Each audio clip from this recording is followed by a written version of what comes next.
تعارف آپ صحیح انداز سے پیش کر رہے ہیں. یقیناً ان لوگوں کا تعارف ہونا چاہیے اور پھر ان کے بارے میں ذرا غور و فکر بھی کرنی چاہیے. بوجھو تو جانے میں کیا ہوتا ہے. 10 سوالات اب ہم سے پوچھتے ہیں اور ہم ہاں یا نہ میں اس کا جواب دیتے ہیں. 10 سے 15 منٹ آپ کے پاس ہوتے ہیں. آج بوجھو تو جانے میں پارٹیسپیٹ کرنے کے لیے ہمارے پاس ہیں ملک فہد سکندر. السلام علیکم. وعلیکم السلام. کیسے مزاج ہے؟ اللہ کا شکر. تیاری ہے؟ جی مطالعہ ہے؟ ہم سوچ لیں آپ بوجھ لیں گے. جی انشاءاللہ. ٹھیک ہے آپ کا وقت شروع ہو جاتا ہے اب.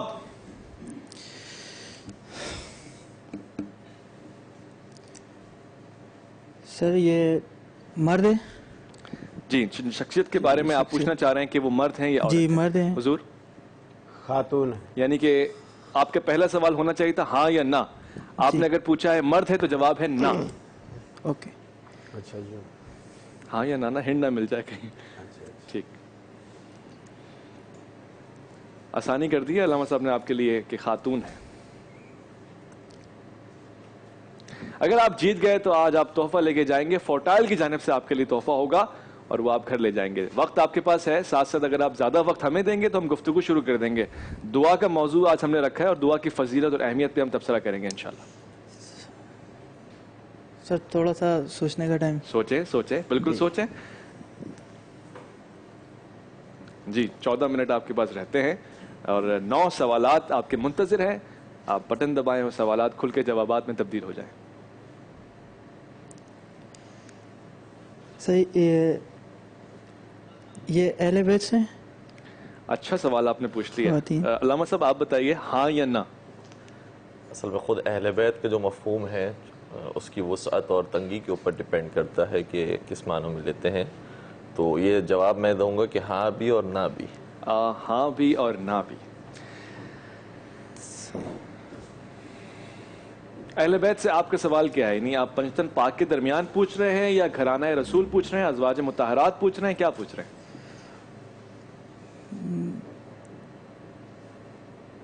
بہت اچھا آپشن آپ نے دے دیا اور کھول دی ساری باتوں کو. جی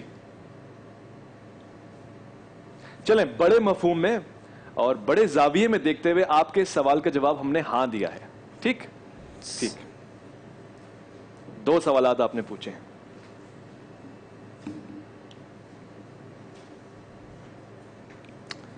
جی سر تھوڑا ٹائم آپ کا ہوا. قاری خلیل الرحمان صاحب سے میں سوال پوچھنا چاہتا ہوں. اللہ رب العزت فرما رہا ہے کہ دعا کرو، مجھ سے مانگو. اس کو مانگنا اتنا پسند ہے اور ہمیں مانگنے کی ضرورت بھی ہے، تو پھر وہ کیا آداب ہونے چاہیے کہ جس سے ہماری مانگ پوری ہو جائے؟ جزاکم اللہ ربانی صاحب، اللہ تعالیٰ آپ کو جزا خیر دے. آمین. اللہ رب العالمین نے پیغمبر علیہ السلام کے ذریعے ہمیں وہ سارے آداب وہ سکھلا دیے، بتلا دیے، وہ سارے گر بتا دیے جس سے دعائیں قبول ہوتی ہیں. جی رسول اکرم صلی اللہ علیہ وسلم نے پہلی بات تو یہ فرمائی کہ دعا کرتے وقت، مانگتے وقت، جس طرح ایک بھکاری جب کسی کے دروازے پر جاتا ہے تو سب سے پہلے اس کی تعریفیں کرتا ہے. اللہ اکبر، کیا بات ہے کہ سیٹھ صاحب بھاگ لگے رہے ہیں، اللہ آپ کو یہ کر دے، وہ کر دے، آپ تو اتنے سخی ہیں، فلانا ہیں، تعریف کرے. دوسرے نمبر پر اپنی اس دعا کو درود کے لفافے میں رکھ کر پیش کرے. خوبصورت، بہت خوبصورت. آغاز سے انجام تک درود ہونا چاہیے. خوبصورت. جی اس لفافے میں رکھ کر اس کو پیش کرے. ٹھیک. تیسرا اس کے مانگنے کی ادا وہ ہونی چاہیے جو رب کو بھا جائے. اور رب کو وہ ادا بھاتی ہے کہ اللہ کے حبیب صلی اللہ علیہ وسلم نے فرمایا اگر دعا میں رونا آتا ہے جی تو بہت ہی اچھی بات ہے. صحیح. اور اگر بعض دل بڑے سنگ دل ہوتے ہیں، رونا نہیں آتا، تو فرمایا مصنوعی طور پر رونے کی شکل بنا لی. رونے کی شکل بنا لی جائے. آہا. رونا نہیں آ رہا ٹھیک، لیکن آپ نے اللہ کے آگے شکل رونے والی بنا لی. جیسے بچے نہیں بنا لیتے. جی ہاں جی ہاں. بعض ہوتے ہیں یعنی ان کو رونا نہیں آ رہا ہوتا، بس چیز مانگنے کے لیے ضد کر رہے تھے، وہ رونے والی شکل بنا لیے. ٹھیک. اور جس طرح بچے ضد کرتے ہیں نا مانگنے پر، صحیح، اسی طرح اللہ کے آگے ضد ہونی چاہیے. ضد بھی ہونی چاہیے. خوبصورت. آپ سوال پوچھ سکتے ہیں دوران میں اگر آپ کو سوال پوچھنا، گفتگو ہماری جاری رہے گی. تو وہ ضد بھی کرے. ٹھیک. یہ بالکل ایسے بات ہے جس طرح ہم کبھی باہر نکل رہے ہوتے ہیں تو بچے چھوٹے ضد کرتے ہیں ابو میں بھی ساتھ جاؤں گا. صحیح. اور ہم نہیں لے جا پا رہے, ہم آفس جا رہے ہیں, کہیں بھی جا رہے ہیں, بچے کا وہاں کام نہیں ہے, پھر وہ گلے میں لپٹ جاتا ہے, اللہ نیچے ٹانگوں کو پکڑ اللہ لیتا ہے, میں ساتھ جاؤں گا. ہے.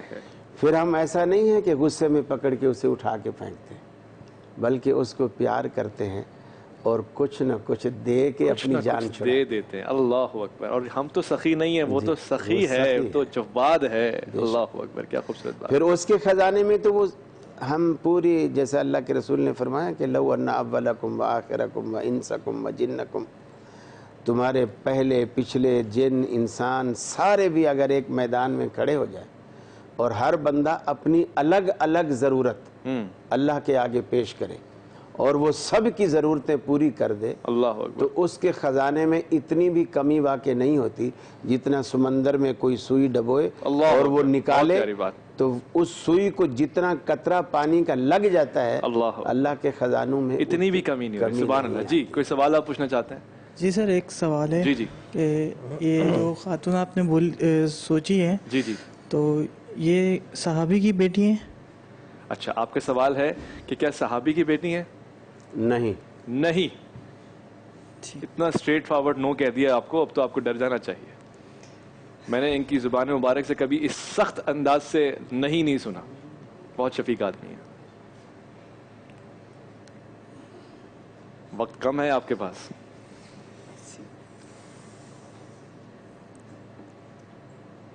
صحابی کی صاحبزادی ہیں, آپ نے سوال پوچھا اور جواب ملا نہیں. اگلا سوال کوئی پوچھنا چاہتے ہیں تو پوچھ لیں.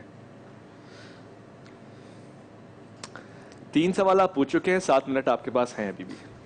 اچھا, ایک سوال, یہ ازواج مطہرات سے ہیں؟ علامہ صاحب. جی نعم. جی ہاں, یقیناً, یس. 4 سوال آپ کے ہو گئے. اب تو آپ کے پاس فہرست بہت ہی معین ہو چکی ہے, لمیٹڈ آپشنز آپ کے پاس ہیں, آسانی سے گیس کر سکتے ہیں آپ. 4 سوال آپ پوچھ چکے ہیں, وقت کم ہے اور آپ کو تیزی کے ساتھ دوڑنا ہے آگے. اچھا, یہ مالدار خاتون تھی؟ مالدار خاتون سے کیا مراد ہے؟ مطلب صاحب کثرت, دینی حوالے سے, دنیاوی حوالے سے؟ نہیں, مطلب ٹھیک ہے, آپ یہ پوچھنا چاہ رہے ہیں کہ جائیداد اور زمین حوالوں سے. اس کا اندازہ کیسے ہوا قاری صاحب, کیا جواب آنا چاہیے؟ نہیں. بہت ہی میٹھا سا نہیں اب کی بار آپ کو سننے کو ملا. نہیں, لیکن ان کے احترام میں ہم کمی بھی نہیں کر سکتے, اور ایک حوالہ ہے, ایک زاویہ ہے, اس میں ناپ تول نہیں, وہ جس حوالے سے پوچھ رہے ہیں وہ ٹھیک, وہ اس حوالے سے ایک ہی آتی ہے. ٹھیک, ماشاء اللہ ماشاء اللہ, کیا بات ہے, کیا بہت خوبصورت بات کی ہے. میں آپ کو آخر میں جواب بتاؤں گا تو آپ کو سمجھ آئے گی یہ بات. جس حوالے سے یہ پوچھ رہے ہیں اس حوالے میں ایک ہی در ہے, جس در نے سب کو پالا ہے. واہ واہ.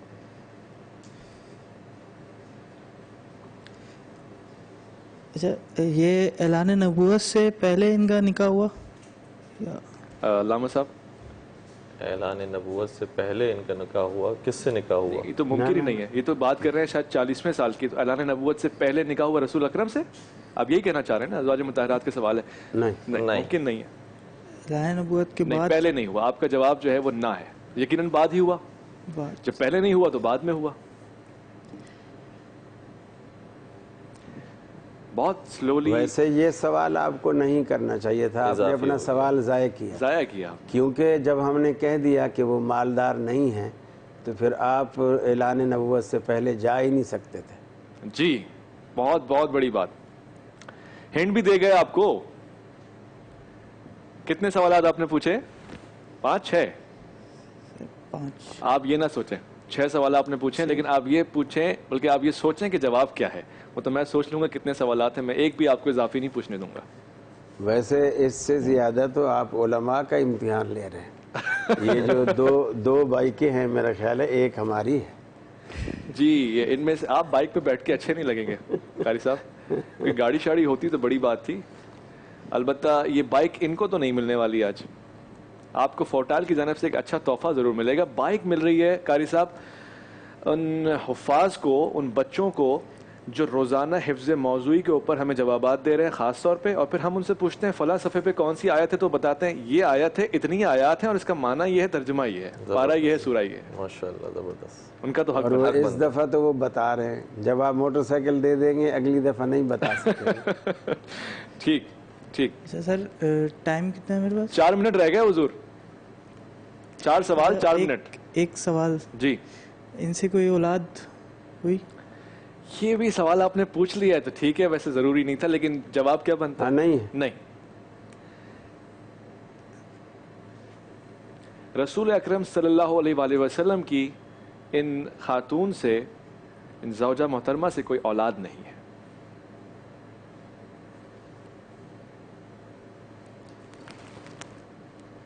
جی وقت بہت کم ہے. صحیح ہے. حضرت خدیجہ رضی اللہ تعالیٰ عنہا. ماشاءاللہ, یہ آپ تو وہاں سے آئے نہیں, آگے ہی نہیں بڑھے. یہ آپ کی محبت کہوں یا اس میں مطالعے کی تھوڑی سی قلت کہوں, یہ آپ کا جواب ہے. دیکھ لیں 2 سوال آپ کے پاس ہیں ابھی بھی, جی یہ میرا 3 سوال باقی ہیں. نہیں, جہاں تک میں نے سوال آپ سے کرے اور مجھے جواب ملا اس کے حساب سے میں سوچتا ہوں کہ شاید یہی ہو. حتمی جواب ہے آپ کا؟ جی. حضرت خدیجہ آپ کہہ رہے ہیں؟ جی. حضرت خدیجہ رضی اللہ تعالی عنہا کا مقام ایسا ہے کہ ہم تو بیان نہیں کر سکتے. بہرحال اس سوال کا جواب یہ نہیں ہے. اس سوال کا جواب جو ہے وہ حضرت, میں کیوں بتاؤں, علامہ صاحب یہاں بیٹھے ہیں, وہ آپ کو فضیلت کے صاف بتائیں گے کہ یہ کون سی شخصیت ہیں, اور تھوڑا تعارف بھی کروا دیں گے. بسم اللہ الرحمن الرحیم. چونکہ 3-4 سوالات انہوں نے پیش کیے اور ہم نے کوشش کی کہ ان کو مقصد تک پہنچائیں. جی. اس میں سوال ہو چکا تھا کہ کیا وہ صاحب ثروت اور صاحب دولت ہیں, تو ہمارا جواب تھا نہیں. جی. تو جناب خدیجہ طاہرہ کے علاوہ کوئی اور ویسے صاحب ثروت اور دولت اتنی نہیں تھی. ٹھیک. اس کے بعد پھر ان کا سوال تھا کہ کیا ان کی شادی اور ازدواج ان کا بعثت سے پہلے ہو چکا تھا. جی. تو ظاہر سی بات ہے کہ صرف حضرت خدیجہ طاہرہ ہیں کہ جن کی شادی بعثت سے پہلے ہوئی تھی. جی.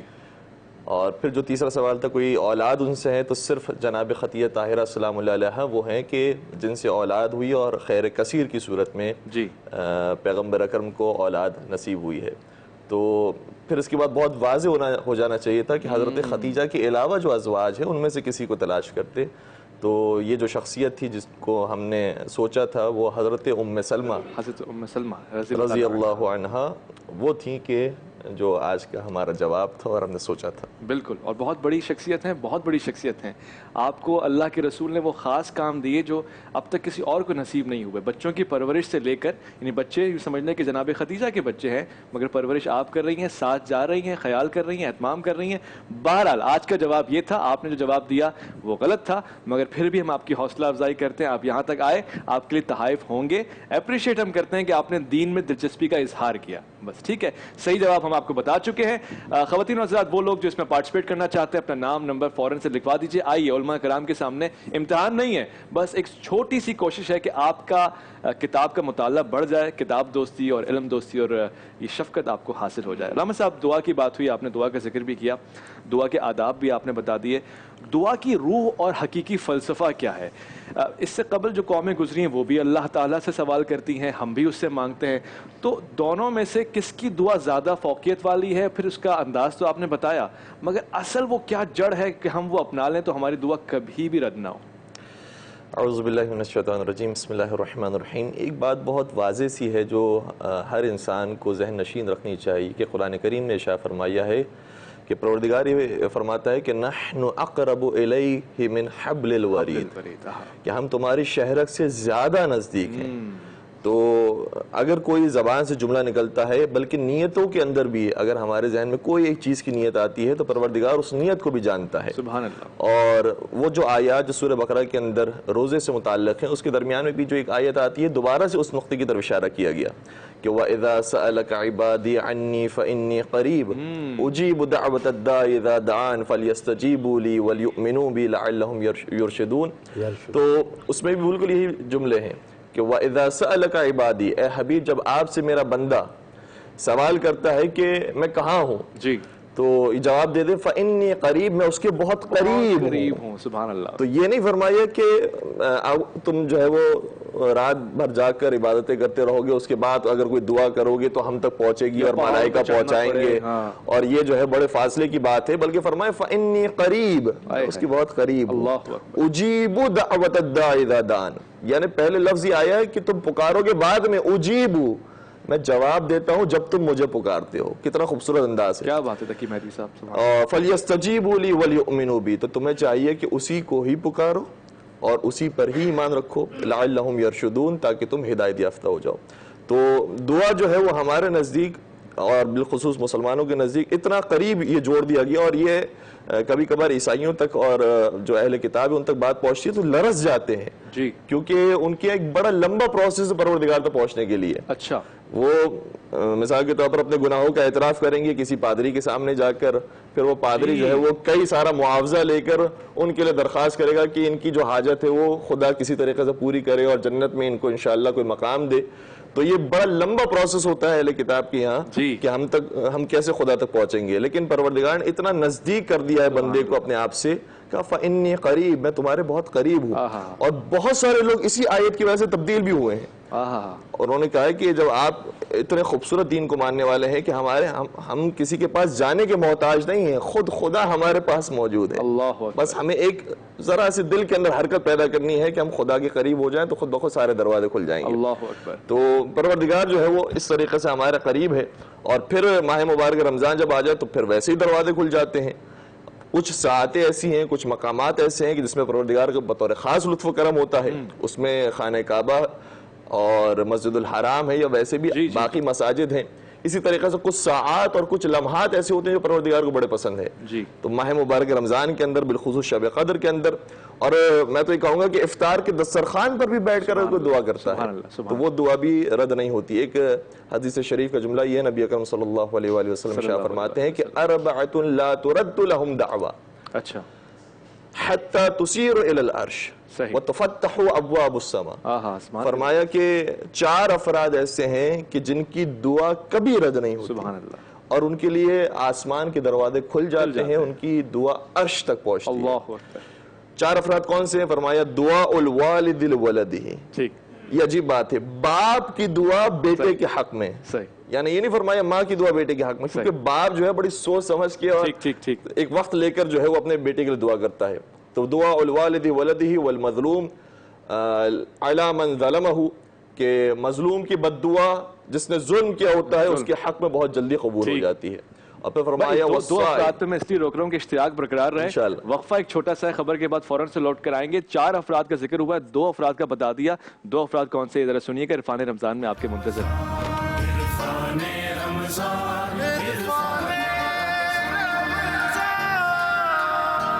بات ہو رہی تھی دعا کی قبولیت کی، اور عرفان رمضان میں معرفت کا سفر ہے، تو پہچاننا بہت ضروری ہے کہ کیسے ہماری دعائیں قبول ہوں. 4 افراد کا ذکر آپ نے کیا اور 2 افراد باقی رہ گئے ان میں سے. جی، حدیث رسول کے مطابق جو 2 افراد جن کا ذکر کیا جا چکا تھا کہ باپ کی دعا بیٹے کے حق میں قبول ہوتی ہے اور مظلوم کی بد دعا ظالم کے لیے قبول ہوتی ہے. اللہ اکبر. اور اسی طریقے سے 2 افراد الصائم حتی یفطر، اور روزے دار کی دعا قبول ہوتی ہے جب تک کہ وہ روزہ افطار نہ کر لے. سبحان اللہ. اس سے پہلے ابھی افطار سے پہلے جو دسترخوان بچھائے اسی دسترخوان پر بیٹھ کے جب دعا کرتا ہے تو وہ دعا پروردگار تک پہنچتی ہے اور عرش تک جاتی ہے. اللہ اکبر. اور آخری شخص والمعتمر حتی یرجع، اور جو عمرے کے لیے یا حج کے لیے گیا ہے تو جب تک وہ لوٹ کر اپنے وطن نہیں آ جاتا اس سے پہلے جو دعائیں مانگتا ہے اللہ وہ دعائیں بھی پروردگار کے یہاں قبول ہوتی ہیں. کیا خوبصورت سعادت ہے یہ، ماشاءاللہ. سبحان اللہ. تو یہ کہ کچھ مخصوص ساعتیں ہوتی ہیں، کچھ مخصوص مقامات ہوتے ہیں جہاں پر دعائیں جلدی قبول ہوتی ہیں. اور ایک دعا ایسی ہے جو نبی اکرم حضرت محمد مصطفیٰ صلی اللہ علیہ وآلہ وسلم ہر نماز کے بعد ماہ رمضان میں مانگا کرتے تھے. اور یہ بہت بڑا درس ہم سب کے لیے کہ یہ جو دعا ہے عام طور پر ہم سمجھتے ہیں کہ اپنی پریشانیوں کو ذکر کریں، اپنی حاجات کو بیان کریں، لیکن یہاں پر نبی اکرم نے دعا مانگی ہے وہ سب کے لیے مانگی ہے. اچھا. فرمایا کہ بسم اللہ الرحمن الرحیم اللہم ادخل علی اہل القبور السرور. پروردگارہ جو قبر والے ہیں ان کے پاس سرور اور خوشی نصیب فرما. اللہ اکبر. پھر فرمایا اللہم اغنی کل فقیر، جتنے فقیر ہیں پروردگار سب کو غنی کر دے.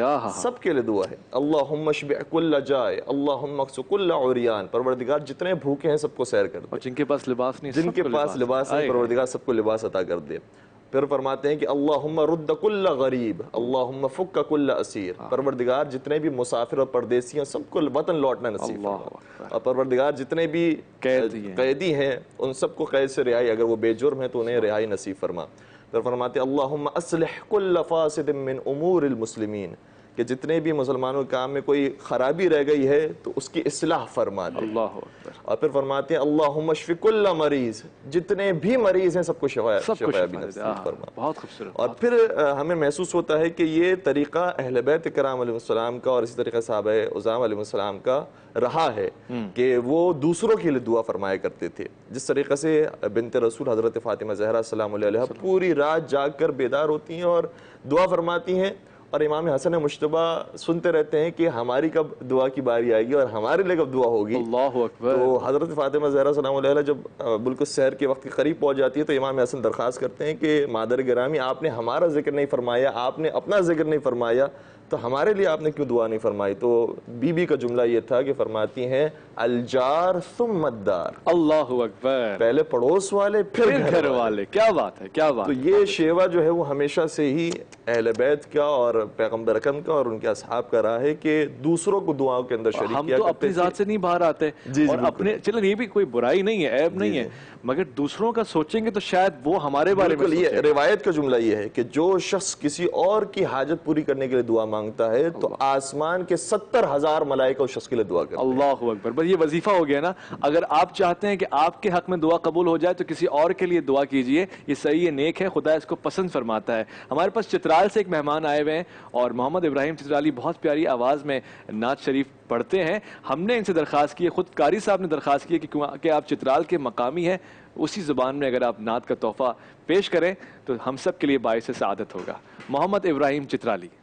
ایک بار محبت سے درود پاک پڑھ اللہم صلی علی سیدنا و مولانا محمد و علی سیدنا محمد و بارک وسلم۔ ایک کلام جو چترالی میں آپ حضرات کے سامنے پیش کر رہا ہوں۔ جی۔ ما اللہ ما سورابو احسان کوریتا